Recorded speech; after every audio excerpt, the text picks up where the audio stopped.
Welcome to the Consumer Finance Podcast. I'm Chris Willis, the co-leader of Troutman Pepper's Consumer Financial Services regulatory practice. And I'm glad you've joined us for today's episode where we're going to be talking about some important updates in ADA website accessibility issues. But before we jump into that topic, let me remind you to visit and subscribe to our blogs, consumerfinancialserviceslawmonitor.com and troutmanpepperfinancialservices.com. And don't forget about our other podcasts. We have lots of them. We have the FCRA Focus, all about credit reporting, the Crypto Exchange, about all things crypto. We have our privacy and data security podcast called Unauthorized Access, and our newest podcast, Payments Pros, which is all about the payments industry. All of those are available on all popular podcast platforms. And speaking of those platforms, if you like this podcast, let us know. Leave us a review on your podcast platform of choice and let us know how we're doing. And of course, if you like listening to our podcast, don't forget there's another great way to do it, and that's through our Troutman Pepper mobile app. It's available for both Android and iOS. Just look for it in your app store under Troutman Pepper, and you can see all of our blogs, all of our thought leadership pieces, and listen to our podcast from right within the mobile app. Check it out because I'm sure you'll really like it. Now, as I said, today we're going to be talking about the Americans with Disabilities Act and the subject of website accessibility, and I'm joined by two of my partners to talk about that, Kim Phan and Lori Summerfield. And the lead into this is that there have been a couple of recent developments related to website accessibility under the Americans with Disabilities Act that we wanted to tell you all about. So first, on July 25th of this year, the Department of Justice issued a proposed rule under Title II of the Americans with Disabilities Act. That's the title that deals with state and local governments that seeks to improve state and local government website and mobile app access for individuals with disabilities. But it's our understanding that Title II rulemaking will likely be used by the Department of Justice as a model for new rules under Title III governing public accommodations. That means the private sector websites at some later date. So it's important to understand those Title II proposed rules. And then the second thing we're going to talk about during this episode is that the International World Wide Web Consortium, W3C, released the latest version of its Web Content Accessibility Guidelines, WCAG. This is version 2.2, as a proposed recommendation on July 20th this year, and then those were finalized and issued on October 5th of this year. And then also on July 24th, the W3C released its first working draft of the WCAG 3.0 technical standards. So that's a preview of what's to come under those accessibility guidelines in the future. As those evolve, we want you to know about it, so we're going to be talking about it during this hour too. Kim and Lori, thanks very much for joining me on the podcast today to talk about this stuff. Kim, let me start with you and the proposed rule that came out from the Department of Justice under Title II of the ADA.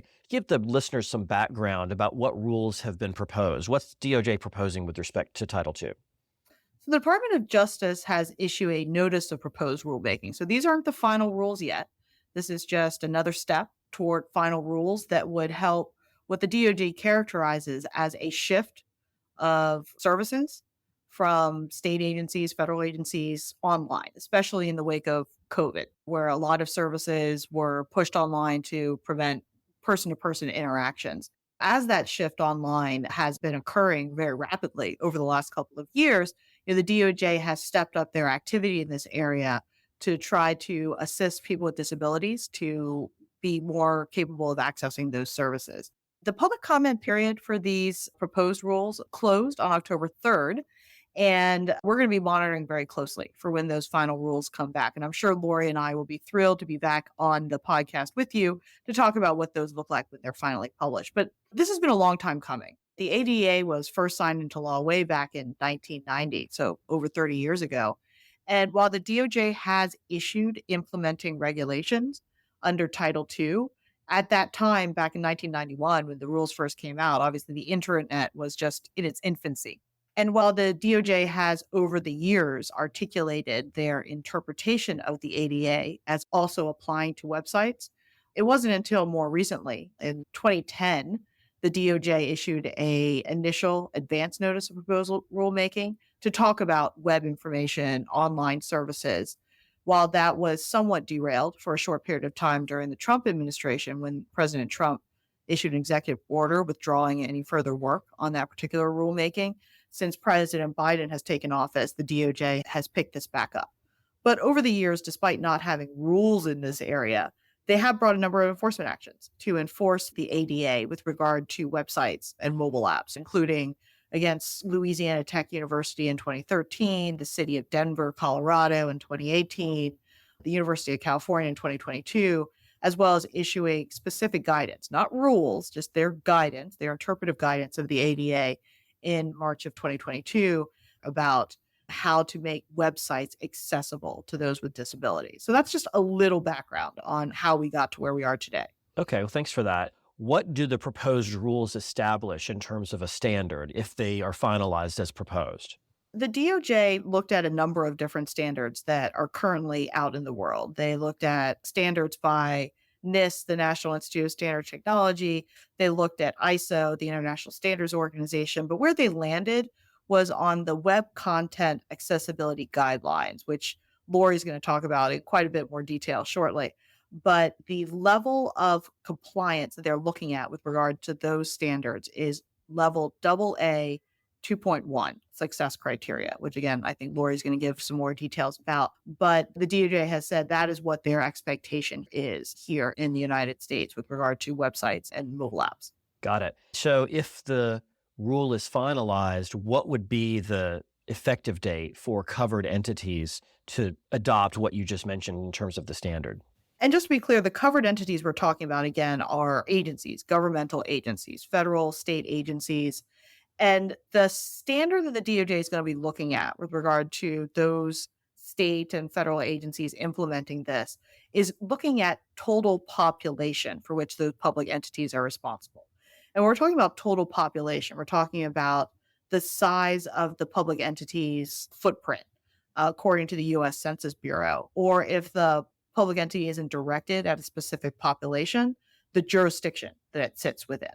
So based on total population, again, which is somewhat fuzzy math, I think, on the part of DOJ, if a agency services a population over 50,000 people, they will have 2 years to implement the standards as articulated in the proposed rules. If the agency services less than 50,000, they will have 3 years. Got it.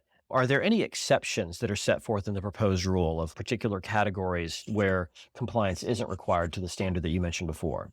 There is online content, certainly legacy systems, other types of content that the DOJ acknowledges may be difficult, if not impossible, to bring up to standard with the Web Content Accessibility Guidelines. So they have laid out 7 different exemptions for things like archived web content, pre-existing electronic documents that were not established or developed under these standards, web content posted to an agency's website by a third party, or third-party content that the agency links from on the agency website.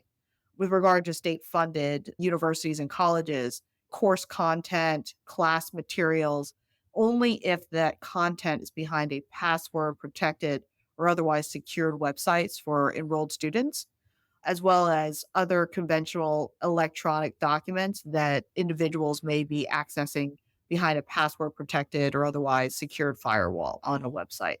The DOJ also permits companies to pursue conforming alternative versions of web pages, which is a pretty high standard. What they have said with regard to these conforming alternative versions of websites is that it's only permissible when the actual website that the agency makes available is not possible, a high standard, impossible due to technical or legal limitations to convert in compliance with the standard. But the alternative page still has to be accessible to the extent it can be, has to be up to date with the same content as the accessible page, has to have the same level of functionality, and there has to be a link between the accessible and the non-accessible versions that someone with an accessibility issue would be able to navigate. Got it. Now, we don't think that there's that many in-house lawyers or compliance people from government agencies that listen to this podcast, it being a financial services podcast. So why is this development under Title II of the ADA important to our private sector listeners in the audience for this podcast? Well, you foreshadowed a little bit in your opening comments, Chris. This is something that absolutely will be a precursor to Title III, the private sector title of the ADA, that will address the private sector. And what's so important about what the DOJ is doing here is that it's the first time in history the DOJ has ever issued a proposed rule on website accessibility. As I noted, they've issued other ADA related rulemakings with regard to physical accessibility and other areas of life. And while the DOJ has issued prior guidance that gives an insight into what they're thinking with regard to online accessibility, this is the first time that they've put it down pen to paper. Here's what our vision is for the proposed rules. And once these are finalized, I think there's wide expectation that something similar, with similar expectations, a similar standard, similar exceptions and options that are available will be released for the private sector to adopt. Okay, so it's a great cue for us in terms of the compliance expectations that may be here already and may be expressed in a future rulemaking under Title III, right? Correct. Okay. Well, I don't want to leave Lori out of this conversation. So, Lori, if you don't mind, I'd like to ask you to talk about the new WCAG guidelines, the new 2.2 that just was finalized, and then the proposed sort of initial draft of the 3.0 technical standards. First of all, I mean, maybe it's obvious to most people, but not to me. Why is it important for companies to pay attention to these technical standards issued by the World Wide Web Consortium? We serve as the appropriate standard for website accessibility in its attempted rulemaking for Title III back in 2010 and 2016, as Kim previously mentioned. And now it recommends the WCAG standard in its proposed rulemaking for Title II. So arguably, the DOJ doesn't want to have to come up with and then maintain a separate set of accessibility standards when the WCAG standards have proven to do quite nicely, thank you. Secondly, the WCAG technical standards have really become the de facto accessibility standard, not only in the US, but also worldwide. That's because DOJ hasn't issued a uniform accessibility standard for Title III of the EDA yet, so companies have turned to W3C's WCAG standards as the appropriate benchmark to use, even though they're purely voluntary standards. Okay, so we know they're important. Let's talk about the sort of significance of this new technical standard that just came out. Can you tell me about the new 2.2 standard and how it differs from prior versions like 2.1 that preceded it? Sure. There's a lot of technical detail here that I won't go into, but let me just say that the WCAG 2.2 standard took a while to develop. It was first issued in February of 2020, and it was just issued this past summer. So it's taken 3 years to go through the developmental process, working drafts, and then commentary process within W3C. WCAG 2.2 is primarily geared toward making websites and mobile apps more accessible to individuals who have mobility and cognitive disabilities. The guidelines also make web content more usable by older individuals who have changing abilities due to the aging process. So WCAG 2.2 uses the same 3 conformance levels as 2.1. And those conformance levels are single A, double A, and triple A. I kind of think of those as like a minor league baseball classification. Single A is pretty easy to comply with. Double A is the intermediate standard, and it's moderately difficult, but makes sense to comply with. And triple A is the most difficult. Folks consider the double A standard to be sort of the Goldilocks standard or the preferred standard to comply with. It's right in the middle. The new WCAG 2.2 technical standard adds 9 new success criteria. There are 2 at the single A level, 4 at double A, and 3 at triple A. And those build on top of what already exists in the WCAG 2.1 standard. So let me just give an example for the audience. There's one new guideline called dragging movements that specifies that a drag and drop type of movement can't be the only way to do something with a pointer, like a mouse or a finger touch. So an alternative method should be provided to assist individuals who have mobility issues. There's another guideline called target size that states that keyboard buttons have to be large enough so users can hit the right keys. So they have to have some sort of minimum size or spacing requirement around them. So as you can see, some of the new success criteria deals with the interface of equipment with website accessibility. That's rather things that brings in this sort of reality aspect to the WCAG standards. While 2.2 really isn't a significant change, I think it represents progress in the evolution of the 2.x series, as we call it. Okay. Well, now that the 2.2 standard has been finalized, what should financial institutions in particular be doing in response to its being finalized in October? They should begin migrating toward the WCAG 2.2 standard now. And migrating from one WCAG standard to another takes time.